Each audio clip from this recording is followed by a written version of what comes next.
Assalamualaikum warahmatullahi ta'ala wabarakatuh. Sebelumnya perkenalkan, nama saya Rehan Stani dari TI 25 PA 2. Di sini saya akan menjelaskan tentang penyakit hati yang kadang kita lupa dari ucapan kesehari-hari. Yang pertama, kita dari pengertian penyakit hati. Dalam pandangan Islam, hati atau gaib merupakan pusat kendali kehidupan rohani manusia. Dari hati lahir niat, keikhlasan, serta arah perilaku seseorang. Rasulullah pernah bersabda, "Ketahuilah sesungguhnya di dalam tubuh manusia ada segumpal daging. Jika ia baik, maka baiklah seluruh tubuhnya. Jika rusak, maka rusaklah seluruh tubuhnya. Ketahuilah segumpal daging itu adalah hati." Penyakit hati bukanlah penyakit fisik, tetapi penyakit rohani yang menyebabkan seseorang jauh dari Allah Subhanahu wa Ta'ala, kehilangan ketenangan, dan mudah bertaubat dosa. Hati yang sakit tidak mampu membedakan kebenaran dan kebatilan karena tertutup oleh hawa nafsu, kesombongan, dan keinginan duniawi. Berikut ada macam-macam penyakit hati dalam Islam. Yang pertama ada riya atau yang disebut dengan pamer ibadah. Riya berarti melakukan ibadah bukan karena Allah, tetapi untuk mencari pujian manusia. Allah Subhanahu wa Ta'ala pernah berfirman, "Maka celakalah orang-orang yang sholat, yang lalai dari sholatnya, yang berbuat riya." Dan yang kedua ada hasad.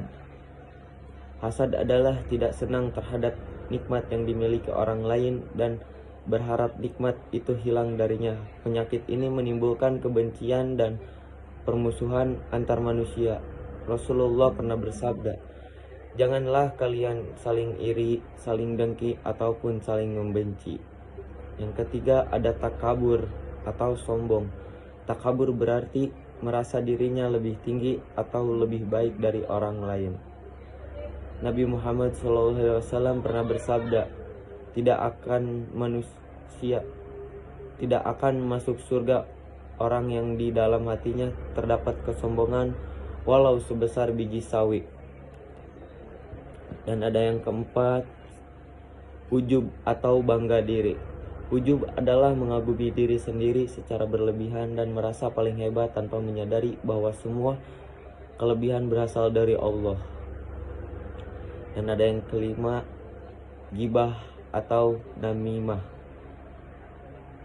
Gibah berarti membicarakan keburukan seseorang tanpa sepengetahuannya, sedangkan namimah adalah menyebarkan fitnah untuk memecah belah.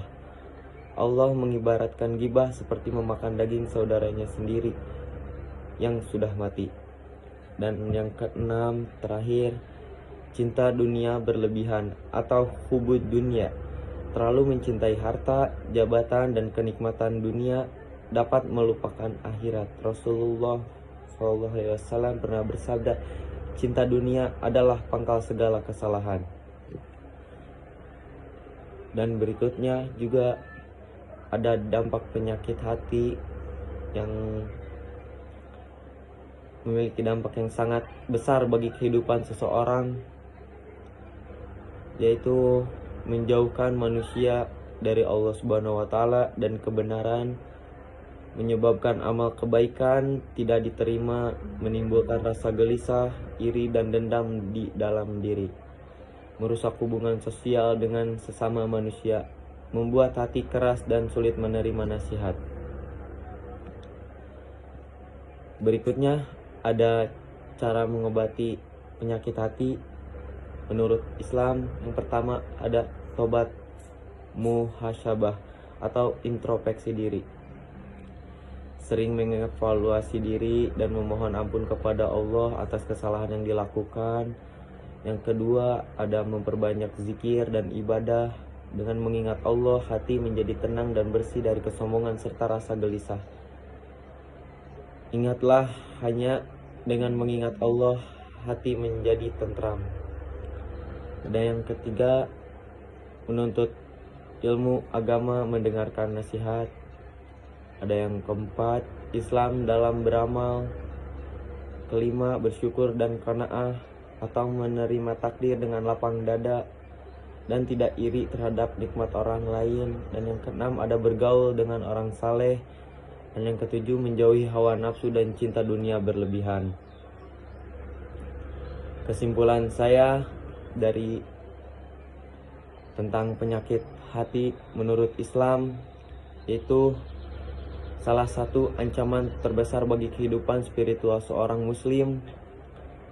Ia tidak tampak secara fisik, tetapi dampaknya bisa menghancurkan iman dan amal kebaikan. Karena itu, setiap muslim wajib menjaga kebersihan hati dari sifat-sifat tercela seperti riya, hasad, ujub, dan takabur, dan lain-lain. Hati yang bersih akan melahirkan ketenangan, ketulusan, serta kedekatan dengan Allah Subhanahu wa Ta'ala. Dengan zikir, tobat, ilmu, dan amal ikhlas, hati akan kembali sehat dan menjaga sumber kebaikan dalam kehidupan dunia dan akhirat. Sekian dan terima kasih dari saya, Rehan Stani Muyasar. Izin pamit.